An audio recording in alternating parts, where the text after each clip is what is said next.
plan. This is 94.9 KUOW, Seattle's NPR news station. It's 12:06. Time for KUOW's Week in Review. Welcome to Friday. Welcome to Week in Review. I'm Bill Radke. Stick with me and we'll figure out what happened this week and what it means. And you can watch this happen on Facebook or YouTube. You just search KUOW Public Radio because this show is streaming. And by streaming, I mean the sunshine streaming into the home offices of my panelists. Publicola publisher and editor, Erica Barnett. Erica, welcome back. Thanks, Bill. Good to be here. Good to see you. Crosscut editor at large, the Mossback, Knute Berger. Thanks for coming on again. Hey, Bill. New York Times technology correspondent, Karen Weise. Welcome back, Karen. Hey, happy to be here. Before we dig into the pandemic and other news, I want to welcome Seattle's newest neighborhood. Uptown, funk you up. Uptown, funk you up. Come on. This week, the Seattle City Council renamed Lower Queen Anne. That area near Seattle Center is now officially called Uptown. As for marketing the new neighborhood, the Uptown Neighborhood Council could have gone with this Bruno Mars song. It was the obvious choice. But instead, the council met last night and they decided, no, this is the home of the Opera House, the Repertory Theater, the ballet. We want to attract more residents who are more contemplative, more in touch with the fullness of human experience. And so they unveiled the new branding campaign for the Uptown neighborhood. There are moments that the words don't reach. There is suffering too terrible to name. You hold your child as tight as you can and push away the unimaginable. The moments when you're in so deep, it feels easier to just swim down. The Hamiltons move uptown and learn to live with the unimaginable. Are you looking to live with the unimaginable? Look, I was looking for my lighter. Whatever you've done, says their new branding campaign, it's in the past now. Forgiveness. It's time to re-enter society in a space where you can wander the streets in peace and repent in Uptown. I walk alone to the store, and it's quiet uptown. I never liked the quiet before. The Uptown neighborhood, when you've agreed to participate in a duel and it's unclear who deserves to win. Erica, you are you're skeptical of the Uptown name change. Well, wait, can we talk about Hamilton for about 45 minutes? Sure.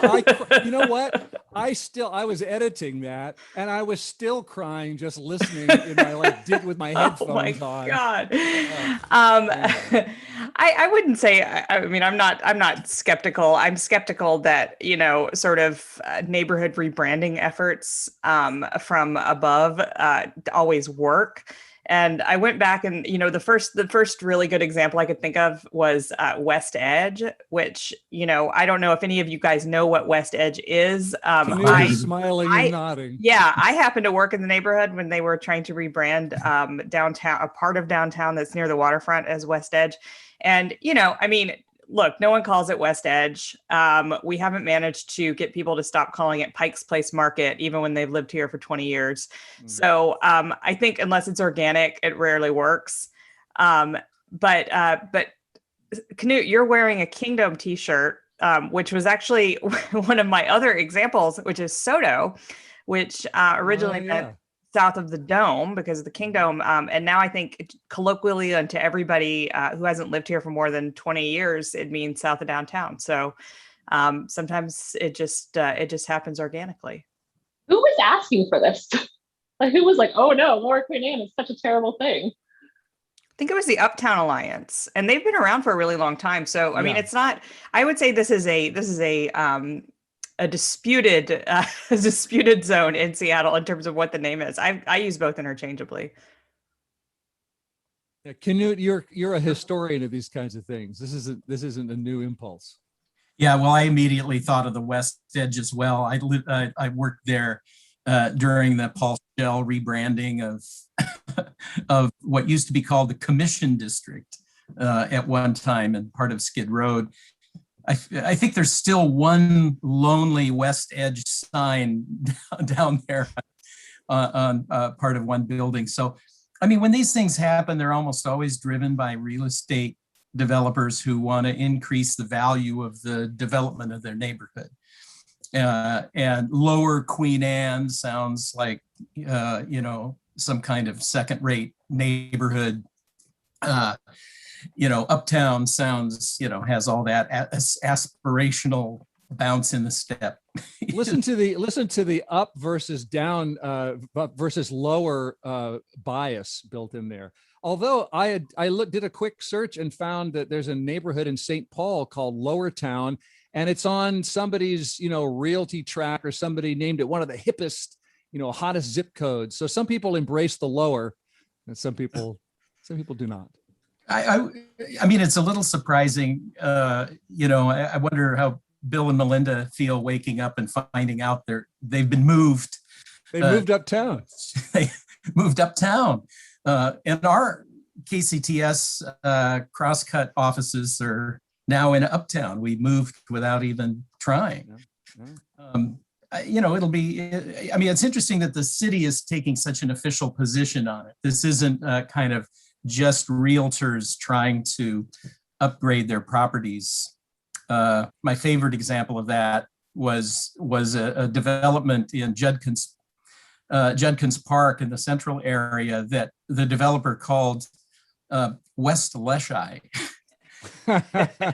Yes. Oh yeah. If you look at the Vulcan building that has gone in at 23rd and Jackson, I believe they're calling it either West Leschi or possibly somehow relating it to Madrona. I mean, it's definitely not in either of those neighborhoods, but they're not calling it the Central District. Karen, are you more likely to go to Uptown now that it's not lower anymore? If someone just said Uptown, I'd be like, where is that? Lower Queen Anne is at least descriptive. I don't know. Right. I'm 6.5 years in the city now, I think it is, and I've never once heard anyone use Uptown. So that's my barometer. Yeah, there's the theater, but there's the coffee shop. 6.5. I know coffee shop and stuff. Yeah, but as a neighborhood, when we do 6.5 years, will be different. It might catch on. I used to live in Belltown, which was probably considered an upgrade from Regrade. It was the Denny Regrade. The Denny Regrade. That's fair. That's hot. Okay, should we get into the news and on Week in Review? This week we celebrated Vax Day. There's that. Everybody over 16 is now eligible for the shot. I had my appointment on Monday, which really surprised me because I sent out some of those texts, whatever they told me to do, and I kept checking no when they would ask me, do I have an underlying medical condition? Am I an essential worker? So it must have been my age that got their attention. But it made me wonder, if you're 17 and healthy and not a frontline health worker or something, are you actually not that eligible? I mean, are you last in line? Does anyone know if there's in effect, there is still a line? I don't think there is. No, officially, but I don't think so. I mean, my 16-year-old granddaughter just got vaccinated along with her mother. So, well, then why are they even asking me if I have an underlying medical condition? I'm an essential worker. That I don't know. Maybe they would speed it up, but yeah. Well, no one slowed down, but some people are speedier than others. Yes, Karen? I had the same experience a week ago with CVS that just, you click, I don't have no underlying condition, I'm not over 65, etc., and it just booked. So I took it. I think part of it was the J&J shots. It was clear they had got this huge round of J&J doses. I know they were opening up new J&J distribution. So maybe they would just realize they were going to have a mismatch of supply and demand. Yeah, that was the hitch this week. The Johnson & Johnson vaccine is on hold while they investigate its safety because it's been linked to an extremely rare blood clotting disorder. Erica, do you understand, you think the J&J pause is linked to Americans' vaccine hesitancy, you think? I mean, it has to be somewhat political because we don't ban other drugs that have very low incidences of, serious complications.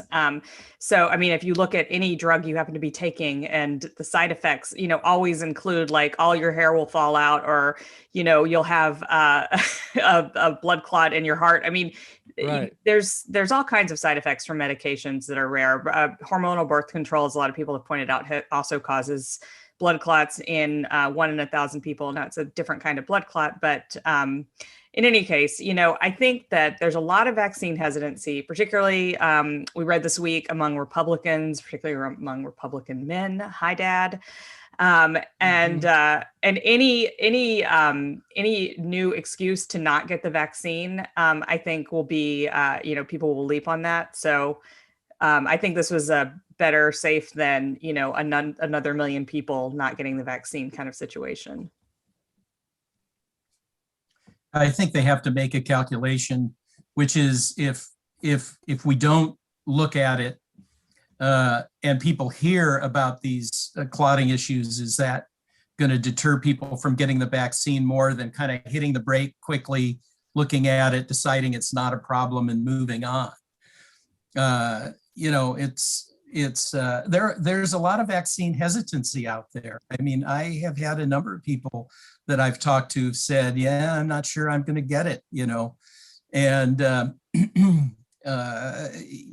I tell them, well, I got my vaccine and didn't have a problem, et cetera, et cetera. But I think there's a lot of that skepticism. And because I'm a history person, back in 1919, Seattle was a hotbed of anti-vaxxers in the middle of and following the influenza pandemic back 100 years ago.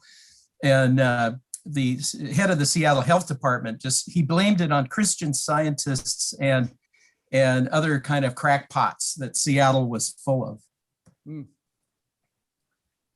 I wonder how the hesitancy will play out as more people just get it. Like I was speaking to someone this week who was hesitant and had heard things that were, not accurate, but they were still things she had heard in her community. And then ultimately she asked her daughter to research it, and the daughter researched it, and the daughter got Pfizer, and now she feels comfortable getting Pfizer. And so hopefully, as more people who get it and are fine, as we know statistically so far seems to be the case with millions and millions of people who have it, it'll go down, but there's still clearly going to be groups that are harder to reach, given everything we know. Yeah, I have the heart of a vaccine hesitant because I don't even like to take an aspirin, so I get it. I'm not hating on them for their reactions, but I'm still sticking it in my arm. I hope everybody else does. I wonder this week the Pierce County and some other counties, I think it was Cowlitz and Whitman counties, but Pierce was the one in Puget Sound area, they reached so many new cases and hospitalizations that they had to go back to phase 2. They had to shrink back and go, instead of 50% in a restaurant, 25%, et cetera, businesses and gatherings. Erica, do you think King County will give up some of our doses to fight the pandemic in Tacoma?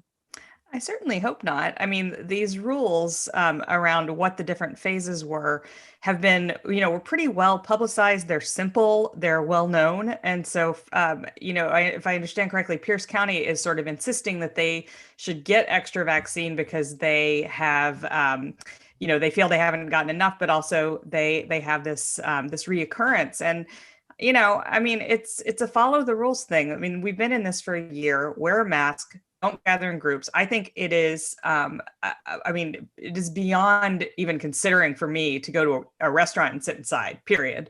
So a 50% full restaurant, that seems way over full to me, just as a person who goes out in the world.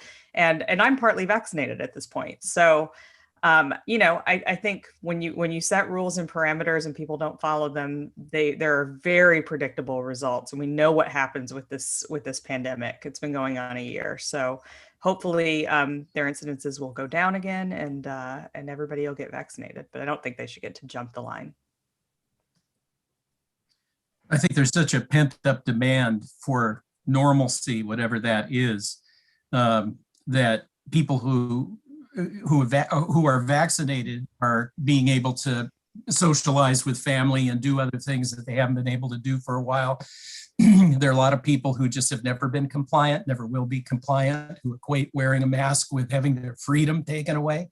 I think, like Erica says, I think the behaviors that reduce risk are extremely simple and well known. And if communities refuse, or that they shouldn't be rewarded for that. Tough love, rewarded. Wow. Okay. Well, I mean, no, and I understand. I mean, I understand that if they have a problem, they want more help, but other places need it too. And you need to get vaccines in as many arms as possible, as quickly as possible. And and in some cases that may mean vaccinating people who are more compliant because they're more willing to get the vaccine than others. Karen, anything to add on Vax Day and eligibility before we look beyond the pandemic? Oh, I just hope the J&J shots come back because, it is very appealing for people to have a single dose. It's easier to administer, and it was just a large volume of supply. So hopefully, it seems by all indication, this blood clot situation is very, very small, and that we will be able to confirm that it was very, very small and something that is livable, like that goes on the bottle with everything you have, and providers know to look for it, and then they can start reintroducing J&J again. Because again, you could see, it was interesting, literally looking at the CVS website for slots, you could see like appointment after appointment after appointment for J&J, J&J, J&J. A friend got one at the Northgate Target, had a CVS thing, and it was their first day, and there were a 2-hour line because they hadn't figured it out, and it was giving shots in the fitting room. And so that's like what we need more of, is like more fitting rooms with, opening up new locations and stuff. So I don't know, that's my hope. The Johnson & Johnson vaccine is such a small percentage of the local vaccine that I'm a little surprised that it was being given out so much in pharmacies when there's an obvious special use for it among the homeless population because it's a one-dose vaccine. And so if you don't have to reach somebody twice, that's the way to go. Well, I think some of it, the pharmacies get their supply from a different source than the county and state do. There's a federal pharmacy program that gives it directly to them. So there's 2 different supply chains, I believe. But Bill, you bring up a good point, and the Seattle Times wrote about this today. The homeless population is going to be, has been disproportionately impacted by the pandemic, and is, much less able to come back to an appointment, to set up a second appointment. You just, when you're living a life that involves a lot of instability, particularly if you're unsheltered and getting swept from place to place, as the intro mentioned in Miller Park this weekend. It's very, very hard to go back for a second dose. And so to not have access to that one dose vaccine is, potentially really devastating for a lot of people. And we're going to talk more about Miller Park and homelessness in a few minutes here.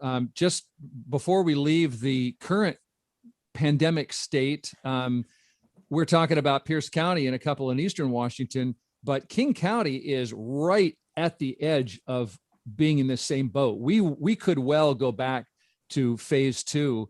The public health officer says we've got to be less than 200 cases per 100,000 to be in phase 3, and we are at 197.8 for every 100,000 people. So I know that was a lot of numbers, but basically this isn't just Pierce County. This could well be King County as well. Let's hope the sunshine helps, the good weather. I feel like it's one thing we finally have going for us. Remember, by the way, a year ago, I was rinsing out, hand washing and detergenting my mask and then hanging it in the sunshine. Do you remember that? I haven't done that in a long time. Anyway, the fact that we're all eligible now makes it tempting to think about post-pandemic, even though cases are still rising, as we said, and enough people seem to be refusing the vaccine that we might not ever get herd immunity. But let's say the pandemic does wane, Knute. You've looked into Seattle's history of disaster recovery.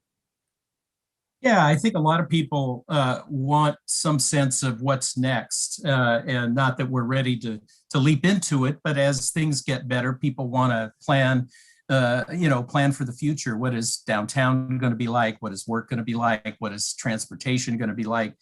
There are a whole lot of things. And I went back and I looked at about 7 different disasters that have befallen Seattle over the years, from the Great Seattle Fire to the Depression to the previous pandemic and that kind of thing. And it's really clear that the recoveries aren't instantaneous. They're not necessarily smooth. But one of the things that seems to be essential to a recovery is collaboration and agreement among a community about what it needs to do to get over it. You know, when the Great Seattle Fire burned the city down, everybody literally met in one, in one room and decided, well, we need a building superintendent. We need better construction methods. We need this, we need money. The bankers said, yeah, you can have it, whatever you need. There was a complete kind of community consensus about how to rebuild the city. Now that's a different kind of disaster than a pandemic.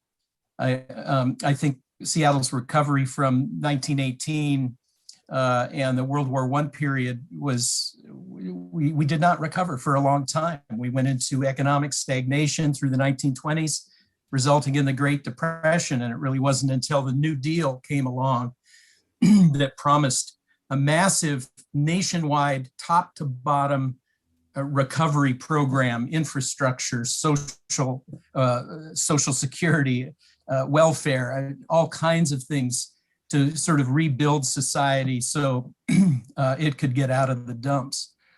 And I think we're going to need something similar with this. Well, some people are calling the congressional aid package a kind of modern New Deal, especially when you think of it together with the infrastructure bill that the president is trying to move through. Any other thoughts, Karen or Erica, on post-pandemic, rebuilding in a different way?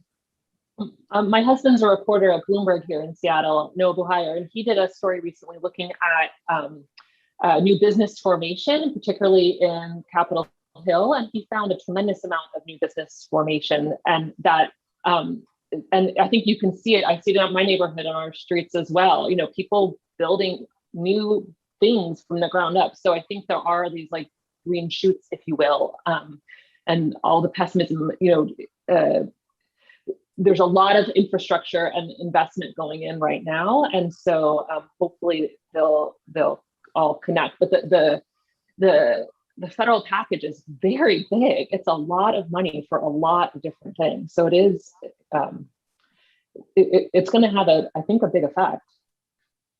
And my hope, I mean, what I have noticed on the ground that's been really positive is, sort of what Karen said. I mean, there's just, there's a lot more stuff happening in neighborhoods in Seattle that didn't used to be there, not just local businesses, but restaurants spilling out onto the street, streets that are closed down to cars for through traffic where people can actually walk and bike and hang out. And I really hope a lot of that sticks around. I hope that home-based businesses are allowed to flourish instead of being killed through overregulation and, a kind of moral panic around the concept of like corner stores and the garage-based bar sort of businesses that we've seen pop up.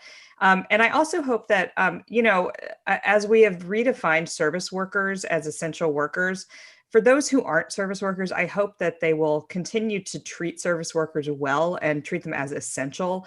We still live in a tip-based economy for a lot of service workers. And, and I think that as we all sort of go back to normal, I hope that we are continuing to tip well, to treat service workers well, and to advocate for better pay for the people who, literally kept us alive and fed over the last year, grocery workers and restaurant workers, delivery workers, people like that. I hope that remains something that we are aware of and how beneficial they are to the rest of our daily lives. Yeah, I'd like to just say something to amplify what Erica and Karen have said, which is the importance of the grassroots part of this whole thing, because you can talk about big government spending, but part of it is that spending went down to the grassroots during the Depression. But also, if you look at the 1960s, 70s Boeing recession, which was economically the worst thing that's happened to this area since the Great Depression, it was incredibly fruitful at the grassroots. New businesses started up. People didn't leave the area. You had Bumper Shoot, the Seattle Film Festival, El Centro de la Raza, Daybreak Star, innovative parks. there was just this amazing outpouring. The pea patches were created. There was an enormous grassroots outpouring of activism and of community building. But Knute, what did that have to do with the Boeing recession? Well, a couple of things. It was there were, despite large unemployment, which was really the crisis, was instigated by Boeing laying off 60,000 workers. People didn't leave the area. And I think because big investment or big projects were stalled or delayed, and government spending was delayed because of the recession, the war in Vietnam, and other things, people stayed. You heard about Boeing engineers who they lost their jobs and then they started building, maybe a fireplace company or something on the east side. And there was a determination kind of generally throughout Seattle that we never wanted to be reliant on Boeing again. And a lot of the seeds that were planted in the decade after really saw the sort of development of the tech community. Microsoft moving here in 1979, but there were plenty of other companies that drew on the technical people who lost their jobs at Boeing but didn't leave. Okay, well, one of the things that came up, and I like living in this post-pandemic imagining kind of world. One of the things that came up in there is working from home, and we're going to have more to say about that, as well as I mentioned, homelessness. When we return with Karen Weise and Erica Barnett and Knute Berger, we're going to be right back with more of This Week in Review.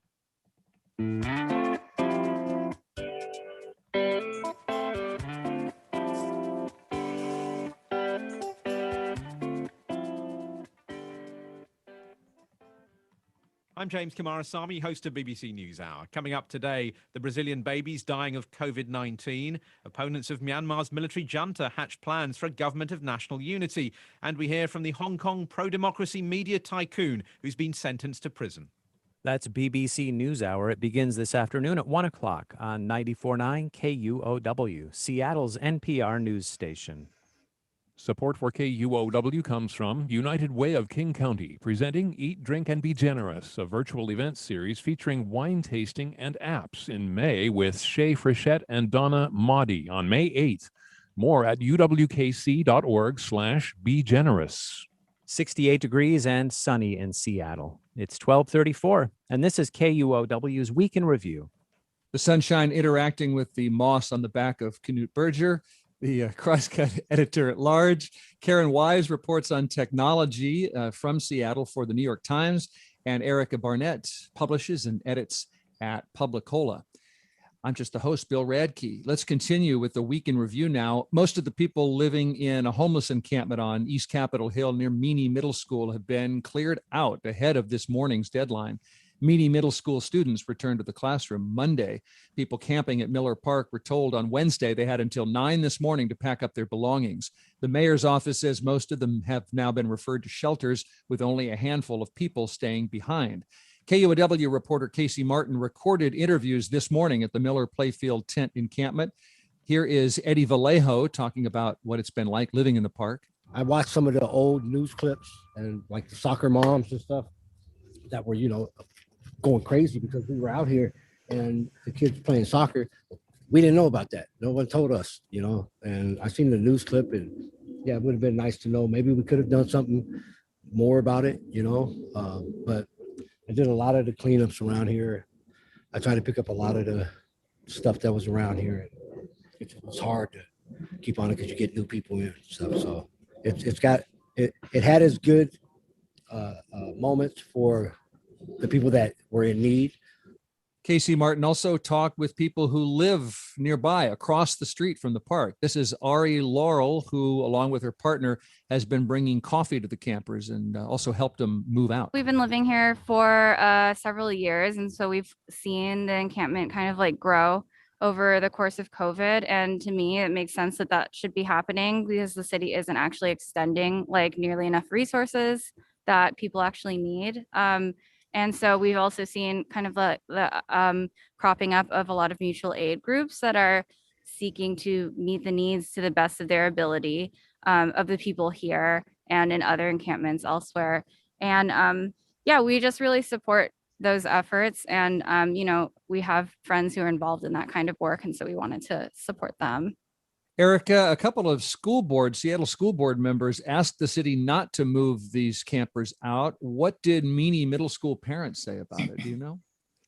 Well, my understanding, and I have not reported on this directly myself, but just from reading about the school situation is, they say that school starting, as you mentioned, on Monday, and kids need to use the play fields. I mean, I think that aside from the debate, sort of within the school district itself, this is ultimately the city's decision, and ultimately Mayor Jenny Durkin's decision.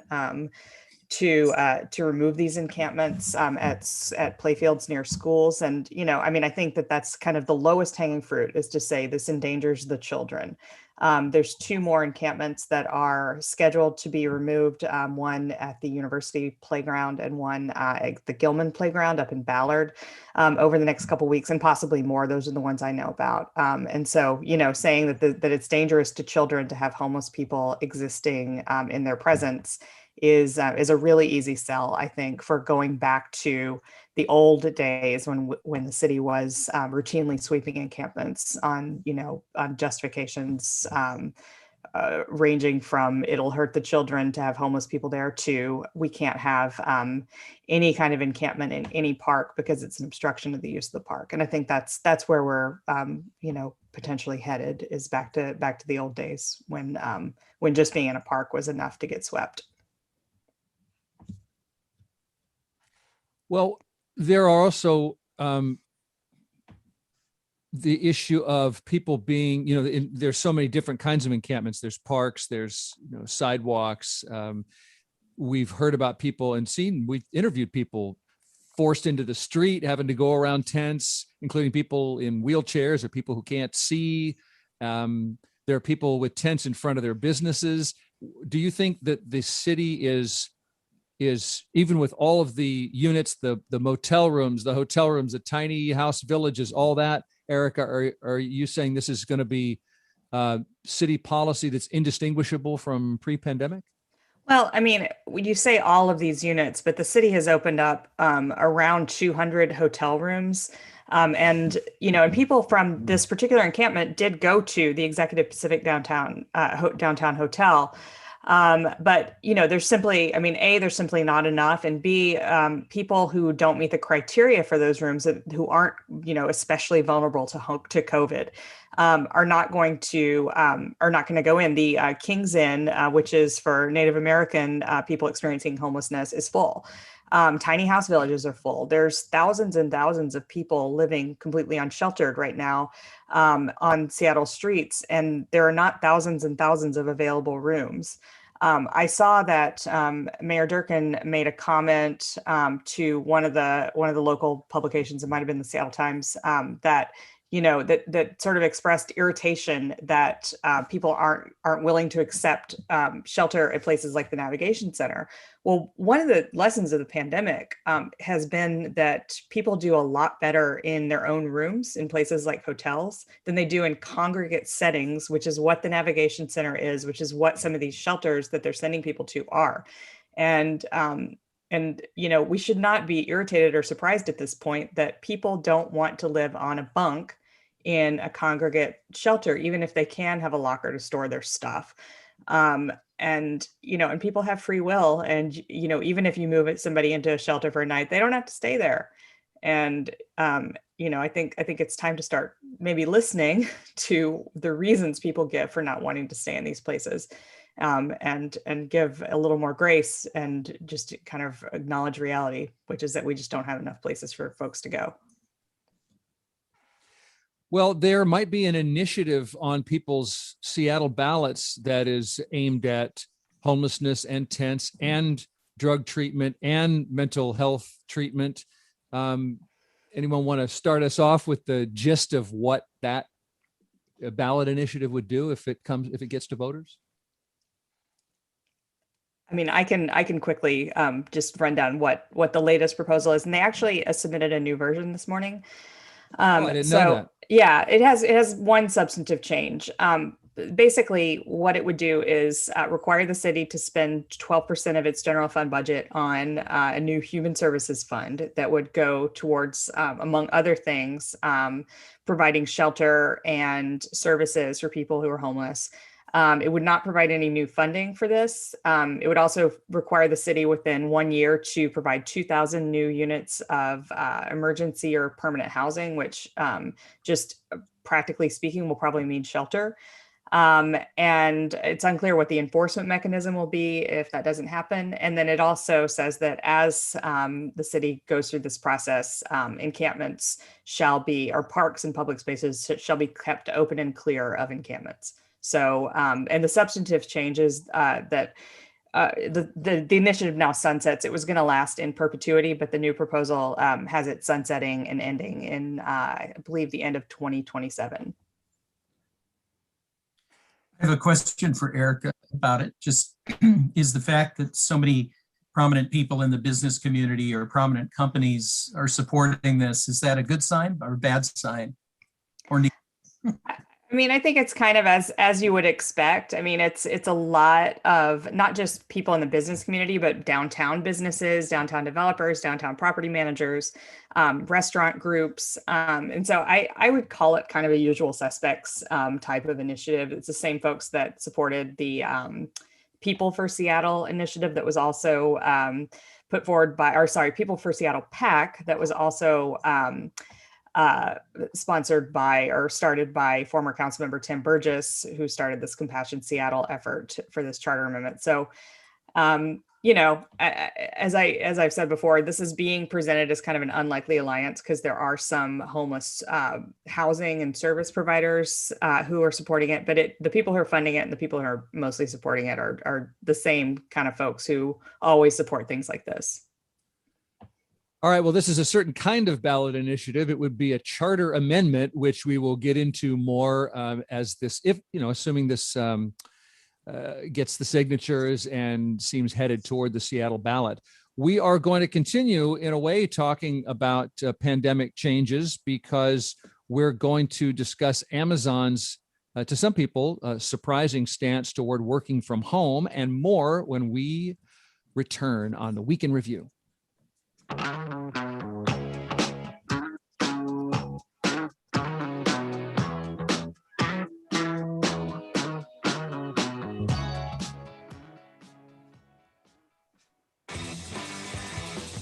Small independent pharmacies are struggling to keep up with surging vaccine demand. I'm definitely working probably close to 70 to 80 hours a week, and when I'm not working, I'm just constantly thinking about it. I'm Molly Wood, checking in with one Brooklyn pharmacist next time on Marketplace. Today at 2:30 and 6:30 p.m. on 94.9 KUOW, Seattle's NPR news station. Support for KUOW comes from the University of Washington. A decade ago, the University of Washington launched the Be Boundless fundraising campaign with the goal of helping change the world. Since then, donors have contributed to causes and projects they care about to realize that goal. uw.edu/boundless. It is sunny in Seattle. The sun has brought us up to 70 degrees, and it's not done with us yet. Today's expected high is 77. We're expecting sunny, warm days over the weekend as well. It's 12:45. This is KUOW's Week in Review. This is Bill Radke. I wouldn't mind sitting in the sunbeam that's glowing behind Erica Barnett, which I can see on Facebook or YouTube. We're streaming this show, Week in Review. You can just search KUOW Public Radio. Erica's here from Publicola and Knute Berger at Crosscut. Karen Weise from the New York Times. And we're figuring out what happened this week and what it means. This week, reacting to the Alabama Amazon warehouse workers' no vote on unionizing, the CEO, Jeff Bezos, said that the unionization drive will lead to better treatment of Amazon workers. Bezos wrote to his shareholders that he takes no comfort in the no vote. Quote, "I think we need to do a better job for our employees. While the voting results were lopsided and our direct relationship with employees is strong, it's clear to me that we need a better vision for how we create value for employees, a vision for their success." He went on to say, "We are going to be Earth's best employer and Earth's safest place to work." Karen Weise, tech correspondent, New York Times. What are Amazon employee groups and union organizers saying about that statement? Have they responded yet? Yeah, it was I think pretty striking statement, honestly. It's not like the only time Bezos has kind of accepted some of the criticisms. When Amazon raised its minimum wage to $15 an hour, Jeff Bezos said, I've heard your criticisms and we're trying to respond. But it was by far the most attention we've publicly heard him give the kind of workplace conditions, safety concerns thing that have just become so prevalent, this unionization effort in Alabama and just broadly, as Amazon's grown to have almost 1 million workers in the United States. So it was definitely, this was supposed to be, or he's always talked about it as the world's most customer-centric company. And it's really startling to hear, or a change to hear him really talk about this other workforce goal. It had when you hear people at Amazon talk about the workforce, they talk about wanting to have a strong workforce to serve customers. And so whether or not these will actually be kind of equal partners, we'll see. But it was definitely a bolder statement than we've heard from him before. And the union that tried to organize the workers in Alabama considered it a victory for them. They said that we've made the world's richest man maybe rethink some things. So it was definitely, I was surprised at the strength of the statement. Obviously now he set an extremely high bar for the company to be the world's most, best employer ever. So we'll see what comes of it. This is not particular to Jeff Bezos, but I generally greet these kind of corporate messages with skepticism unless there's some specifics attached and accountability attached. So I'm a little surprised to hear you be surprised at his message. Do you have any best guesses about how his his commitment, how do you expect that to trickle down to Amazon employees? Yeah, on one hand, the reason he speaks publicly so rarely, he's not done press interviews about the business I've been on the beat 2.5 years, and it's been, I can think of 2 instances that were very brief on the record moments about Amazon. And his word carries so much weight in the work, in the company. That said, he's in this moment of transitioning from being CEO to leaving as CEO and just becoming the executive chairman. And so whether or not that idea is reinforced constantly from the new leadership taking over the day-to-day of the company, well, he hasn't been day-to-day for a while, but if the new CEO and stuff like that, I think that will be a big question. Everything in life is all about prioritization, right? Like what do you focus on? And so he has kind of said this will be a new priority. And so the ball is in their court to prove it in some sense, beyond the $15 wage, which has been their primary response to criticism. And it was, in talking with workers in Alabama, certainly a reason people voted against the union in Alabama, because they felt like some workers felt like it was a better wage than they had before. But this is implying more. And so if the follow through is there, that's kind of, it's fair game to ask now, essentially. Mm-hmm.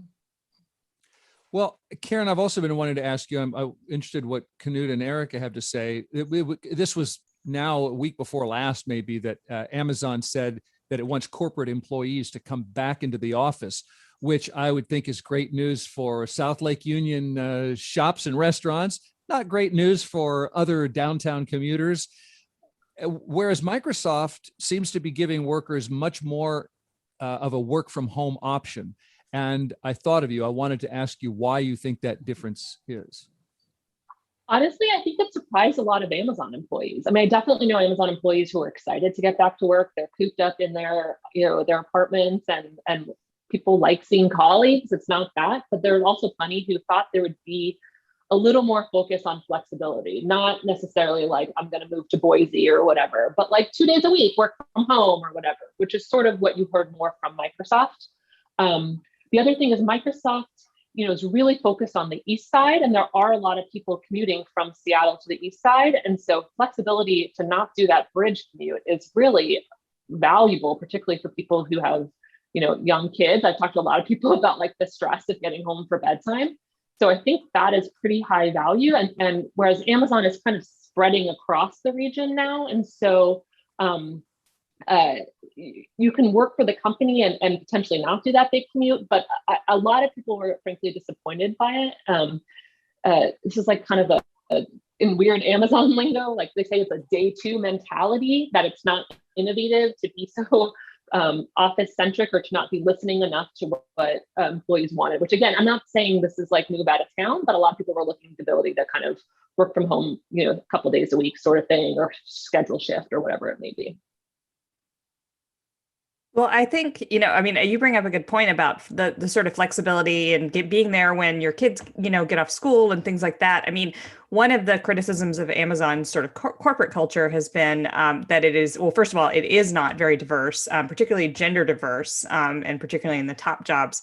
And, and I think that flexibility, or sort of saying that employees should not have that flexibility speaks to corporate culture much more than, statements from Jeff Bezos saying, we want more diversity. We want, a better culture in the warehouses. We want better jobs for people, from the top down, to say that that office culture and office life is more important. I mean, I think speaks to just kind of the way Amazon views itself. And I've seen statements from the new CEO in waiting about, it's so important to have that collaboration over the water cooler or whatever.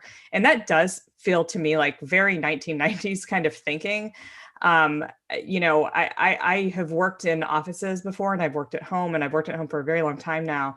And I can tell you, the clamor of an office is what makes it hard to do work for me. And I think for a lot of people, and the pressure to just kind of constantly be interacting with people and be in these like horrible open offices where everybody's, you can't concentrate and people are talking. I mean, I feel like that is the opposite of work for me. It is the antithesis of work. And it's like, it's fake culture. And so I think that it's great to see tech companies kind of acknowledging that a lot of people don't work their best that way.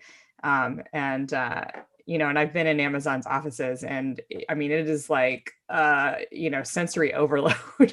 So, I don't think tech people are so fundamentally different from journalists that that is a good situation for all of them. So, yeah, I would be disappointed if somebody forced me to go into a crowded office today. Knute, any thoughts? Yeah, when it comes to Amazon and the Bezos's perhaps new attitude, I just think when companies are that big and grow as rapidly and have as many employees in as many different places, even if you're really successful as Amazon has been, there's a gap between sort of where the company is and where many of the employees are. And so I think any company, small companies, big companies that have grown rapidly face a problem with having to kind of stop and go back and make sure that you're bringing your employees along, you're taking care of them. And I think the pandemic has added a whole layer of new stresses on people in terms of, Amazon got busier, but workers were taking greater risks with their health. And let's face it, living day to day in the pandemic period has been difficult for a lot of people. And so, they have to take that also into account. As far as the workplace versus home, like Erica, I've been working at home most of the time for years. I like it. I know a lot of people at Microsoft don't necessarily want to go back to the campus. Employees are very productive. And certainly I read somewhere that, a large majority of Microsoft employees would like not to have to go back or be able to work from wherever, which after all was the whole promise of Microsoft, right. Wasn't it? We could work from anywhere. Karen, you were nodding vigorously through some of that. Any final thoughts before we start to wrap up this show? It's very hard to wrap our head around, but Amazon grew by more than 400,000 employees in this last year. That's like a huge number of people to have grown by. And so what Knute was saying about like kind of these lags and these growths, it's like my teenage cousin when he was younger would like grow 6 inches in a year, and then his body would like catch up and he would trip, sort of thing. And I think, you know, it's just stunning to have it happen in Amazon. It was already really big beforehand. So yeah, I think there's a maturation process. Karen Weise is the New York Times Seattle-based technology correspondent. We got Knute Berger here, Erica Barnett. Time to start wrapping up. We usually finish on a smile.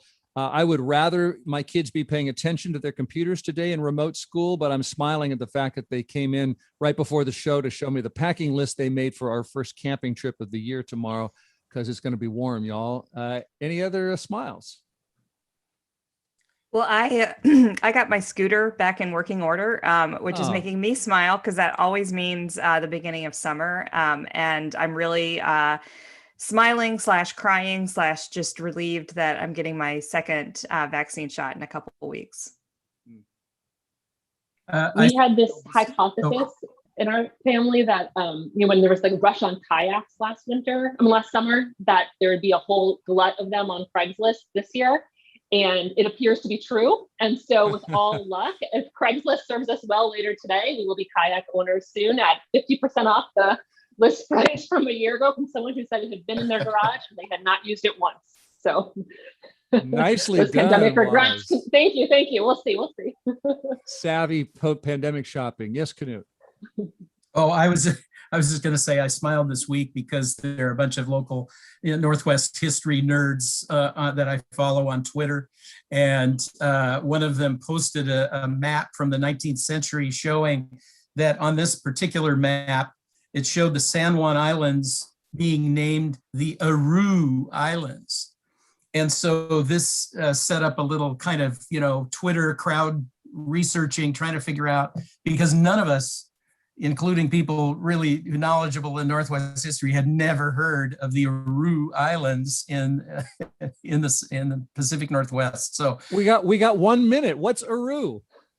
Well, the best, nobody could nail it down, but the best theory is that somebody in copying the map misspelled Haro, which is that runs up there.